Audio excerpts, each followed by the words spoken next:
नमस्कार।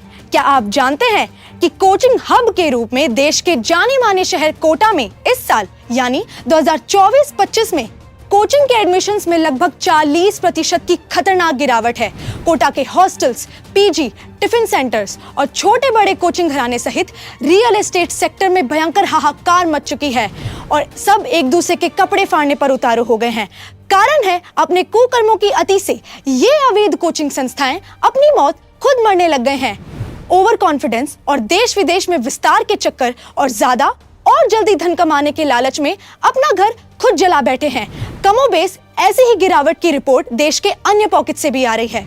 हुआ यूं कि रोज रोज की स्टूडेंट्स आत्महत्या की हाय इनको खा गई और सुप्रीम कोर्ट, हाई कोर्ट के ऑर्डर्स तथा इलेक्ट्रॉनिक और सोशल मीडिया की चौतरफा दबाव और न्यू एजुकेशन पॉलिसी की अनिवार्य आवश्यकता के चलते केंद्र सरकार को इन्हें कोचिंग रेगुलेट करने के लिए सेंट्रल कोचिंग रेगुलेशन गाइडलाइंस जारी करनी पड़ी। बस फिर क्या था, कोचिंग गाइडलाइंस मात्र नहीं माता पिता और छात्र छात्राओं के वर्षों से दबे हुए गुस्से को झकझोर कर रख दिया। मानो वे सोई नींद से जाग गए हो। उनकी समझ में आ गया है कि किस प्रकार कोचिंग वाले उनकी भावनाओं के साथ खिलवाड़ कर उन्हें लूटते आ रहे हैं। अब पेरेंट्स की समझ में आ गया है कि कक्षा 6ठी से लेकर 10वीं तक उनके बच्चों को कोचिंग की कोई आवश्यकता है ही नहीं, क्योंकि उस स्तर पे तो कोई कॉम्पिटिटिव एग्जाम होते ही नहीं है। पेरेंट्स अब अपने नन्हे बच्चों को 11वीं व 12वीं में ही फाउंडेशन के नाम पर कोचिंग के अंधेरे कुएं में धकेलने से पूरा परहेज करने लगे हैं। अब पेरेंट्स की समझ में आ गया है कि तसल्ली से 12वीं पास कर लेने के 6 महीने बाद बच्चा अगर जेईई या नीट स्कूल व कोचिंग के डबल प्रेशर के बिना सुकून से दे देगा तो कोई पहाड़ नहीं टूट पड़ेगा। तब तक बच्चा अधिक मैच्योर होकर स्वयं के सही निर्णय ले पाएगा और पेरेंट्स का थोपा हुआ निर्णय बाध्यकारी नहीं होगा।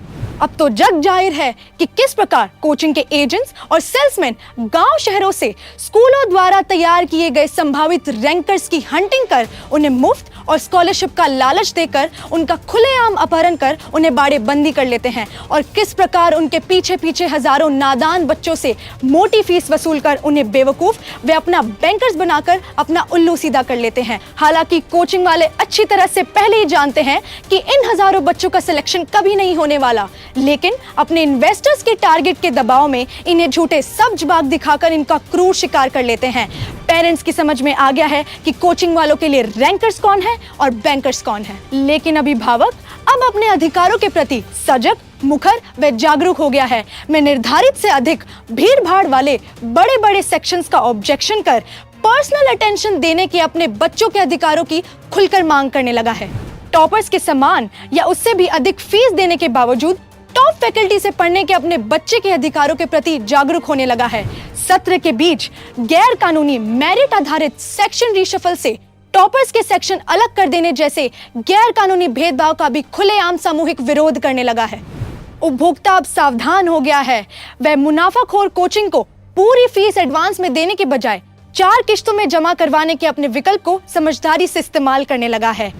एडमिशन के कुछ ही दिनों बाद ज्यादातर कोचिंगों के बदले हुए रवैये से उसके समझ में आने लग गया है कि उसका लिया हुआ निर्णय सही है या नहीं।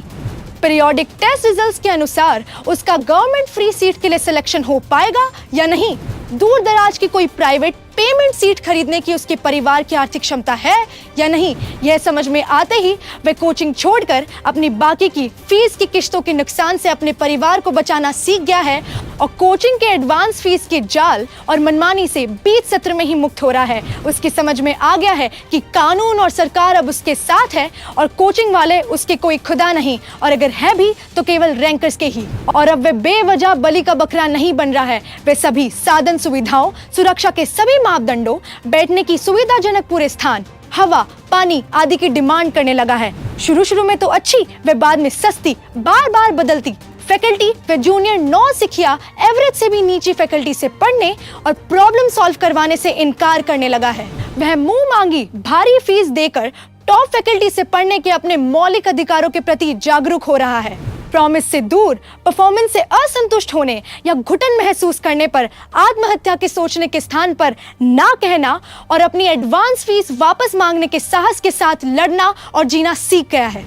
इस बार नहीं तो अगली बार एक और ट्राई। इस बार तो तू पक्का फोड़ेगा कि कोचिंग के स्वार्थी झांसों को वह समझ चुका है। कुल मिलाकर कोचिंग एक्ट बनने व रेगुलेट होने के कारण कोचिंग के बरसों से फैलाए हुए जादुई इंद्रजाल और तिलस्म से वह बाहर आ रहा है और स्वयं का पहले से ही सही मूल्यांकन कर उपलब्ध हजारों नए अनगिनत ज्यादा अच्छे करियर्स के बारे में रिसर्च करने लगा है। उसे पता चल गया है कि आर्टिफिशियल इंटेलिजेंस के इस नए दौर में नए करियर ऑप्शंस के लिए स्वयं को फिजिकली, मेंटली, सोशली और इमोशनली फिट कैसे करना है। उसे समझ में आ गया है कि प्रतियोगी परीक्षा के लिए आवश्यक स्किल्स और तकनीक कहीं भी कभी भी सीखी जा सकती है, लेकिन उससे ज्यादा जरूरी है उसका बेसिक फंडामेंटल सर्वांगीण विकास ओवरऑल फिटनेस के साथ टॉप EQ, IQ है। AI के कारण तेजी से बदलते हुए अनिश्चित भविष्य की तैयारी कोचिंग के रेट रेस में नहीं बल्कि नियमित स्कूलों में ज्यादा अच्छी होगी। बड़े शहरों का बच्चा अब समझने लग गया है कि स्कूल ही उसे शास्त्र पढ़ना और AI तकनीक से आधुनिक शस्त्र चलाना अर्थात दोनों ही सिखा सकता है। वह अब समझने लग गया है कि इंजीनियरिंग और मेडिकल का टोटल गेम क्या है। उसके आगे भी बहुत बड़ी दुनिया और नए अनगिनत करियर है और सक्षम, जागरूक और टैलेंटेड बच्चे के लिए तो वास्तव में the sky is the limit. तो अब तो कोचिंग रेगुलेशन एक्ट को कानून बनकर फील्ड में लागू हो जाने दीजिए, फिर यकीन मानिए आने वाले सत्र में कहीं कोचिंग का बोरिया बिस्तर ही पैक ना हो जाए। एजुकेशन एक्सपर्ट्स के अनुसार कोचिंग इंडस्ट्री का भविष्य मात्र 2 से 3 साल का ही बचा है। आर्टिफिशियल इंटेलिजेंस और 1-to-1 फ्री ऑनलाइन पढ़ने व सेल्फ एनालिसिस की सुविधाएं विकसित होने के कारण एजुकेशन सेक्टर में बहुत कुछ और सब कुछ बहुत जल्द बदलने जा रहा है। अवैध कोचिंग इंडस्ट्री तो वैसे भी एक छलावा और बुलबुला ही तो है, जिसकी उल्टी गिनती तो अब शुरू भी हो चुकी है। एक बार कोटा चलकर देख तो लीजिए, कहीं आप भी तो भेड़ चाल का हिस्सा तो नहीं बनने जा रहे ना।